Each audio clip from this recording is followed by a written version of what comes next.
Venezuela के राष्ट्रपति Nicolas Maduro की ये तस्वीर न कि एक गिरफ्तारी है बल्कि दिन दहाड़े हुई डकैती है जिसको अंजाम दिया है अमेरिका ने, जो अपने आप को खुद लोकतंत्र का ठेकेदार कहता है। दुनिया में अपने हनक के लिए मशहूर, अपने सनक के लिए कह सकते हैं मशहूर डोनाल्ड ट्रंप जब वेनेजुला पर ये कदम उठाते हैं तो कहीं ना कहीं ये अलोकतांत्रिक प्रक्रिया अमेरिका द्वारा किया गया एक कृत्य है। एक आजाद देश के राष्ट्रपति को जिस बेशर्मी से उसकी परेड कराई गई, आंखों पर पट्टी बांधकर उसे घुमाया गया। कहीं पर आंखों पर पट्टी बांधी गई तो कहीं पर बेड़िया बांधकर घुमाया गया। इससे ये एक तस्वीर साफ होती है कि अगर आप कमजोर हैं तो आपको किस हद तक प्रताड़ित किया जा सकता है। ना तो आपका तेल उस समय आपके काम आएगा, ना तो आपकी जनता का वोट उस समय काम आएगा। और इसलिए कहते हैं कि अपने देश को सशक्त बनाने के लिए जो करना है वो करिए। जो ये कृत्य अमेरिका ने किया है इसकी तमाम देशों में, अलग अलग पूरे विश्व में निंदा हो रही है। और डोनाल्ड ट्रंप जो ये कर रहे हैं लगातार, डोनाल्ड ट्रंप को आप सनकी भी मान सकते हैं। जैसे सद्दाम हुसैन थे कि जो सनक का शिकार थे, वैसे डोनाल्ड ट्रंप इस समय हो गए हैं। हिटलर का एक कहा जाता है कि हिटलर की एक परिभाषा दी जाती है, उससे भी बढ़कर कहीं ना कहीं डोनाल्ड ट्रंप आगे बढ़ रहे हैं। डोनाल्ड ट्रंप एक कारोबारी है और आप इससे जान सकते हैं कि जिस प्रकार से डोनाल्ड ट्रंप ने वेनेजुला पे एक तरह से कब्जा किया है ऑयल रिसोर्सेज के लिए, सिर्फ ऑयल के लिए, उस देश के ऑयल के लिए डोनाल्ड ट्रंप ने ये पूरा एक तस्वीर बदल दी वेनेजुला की। अब उस पे डोनाल्ड ट्रंप कह रहे हैं कि हम उस पे शासन करेंगे जब तक हमारे मन मर्जी का कोई नहीं आ जाएगा। वहां के उपराष्ट्रपति को अभी राष्ट्रपति का दर्जा दिया गया है, मगर जिस प्रकार से ये वित्तीय संकट उत्पन्न हुआ है, आज निकोलस मादुरो की गिरफ्तारी ये कहती है कि डोनाल्ड ट्रंप, अमेरिका जो चाहता है वो कहता है। क्या आपको लगता है, अमेरिकी जनता को क्या लगता है कि डोनाल्ड ट्रंप जिंदगी भर राष्ट्रपति रहेंगे? तो ऐसा भी नहीं है। डोनाल्ड ट्रंप जिंदगी भर राष्ट्रपति नहीं रहेंगे।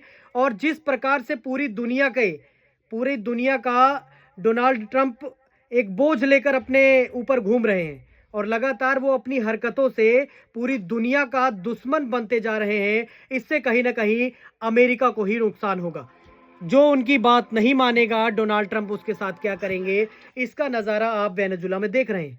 अगर वेनेजुला के राष्ट्रपति निकोलस मादुरो डोनाल्ड ट्रंप के हिसाब से चलते तो अभी वो राष्ट्रपति पद पर बने होते और उनके खिलाफ कोई भी कार्रवाई नहीं की जा सकती।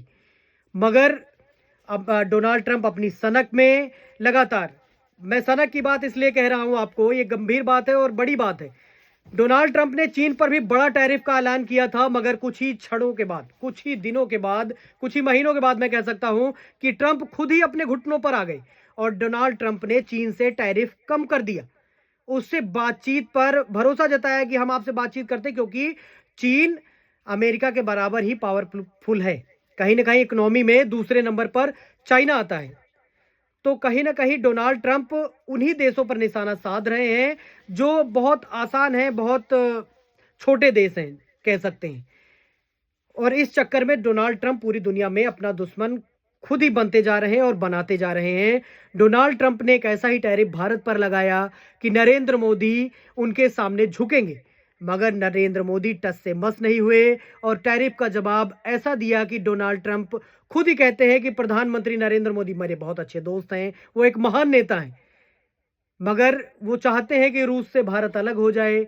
किस लिए अलग हो जाए? डोनाल्ड ट्रंप सिर्फ अपना फायदा देख रहे हैं, अपना व्यापारिक हित देख रहे हैं, ना कि दुनिया का हित देख रहे हैं। इससे पूरी दुनिया को सावधान होने की आवश्यकता है। मैं आज आपको इस वीडियो के माध्यम से यही बताना चाह रहा हूं कि डोनाल्ड ट्रंप पूरी दुनिया के लिए एक संकट बनते हुए जा रहे हैं। डोनाल्ड ट्रंप अगर चाहते तो रूस यूक्रेन युद्ध को बहुत जल्दी समाप्त कर सकते थे। डोनाल्ड ट्रंप चाहते, मगर वो चाह नहीं रहे। यूक्रेन युद्ध में क्यों टिक पाया अभी तक? अगर यूक्रेन युद्ध में खड़ा है पिछले 4 सालों से, तो वो किस लिए है? क्योंकि डोनाल्ड ट्रंप, अमेरिका लगातार यूक्रेन का सहयोग कर रहा है, मिलिट्री सहयोग कर रहा है, पैसों से मदद कर रहा है, सैन्य उपकरणों से मदद कर रहा है, फाइटर जेट्स के साथ कर रहा है, एयर डिफेंस सिस्टम के साथ कर रहा है। इसलिए अभी तक यूक्रेन बरकरार है, और नहीं तो अभी तक एक संधि बन जाती तो खुद अमेरिका नहीं चाहता है, खुद डोनाल्ड ट्रंप नहीं चाहते हैं कि ये जंग कभी रुके। नहीं, इसका स्थायी समाधान अभी तक हो चुका होता। इसलिए खुद अमेरिका के जनता को भी बहुत ध्यान रखने की आवश्यकता है कि आने वाला दिन, आने वाला समय अमेरिका के लिए खुद एक बड़ी महंगाई का सबब बनकर आएगा, सिर्फ डोनाल्ड ट्रंप की इन नीतियों की वजह से।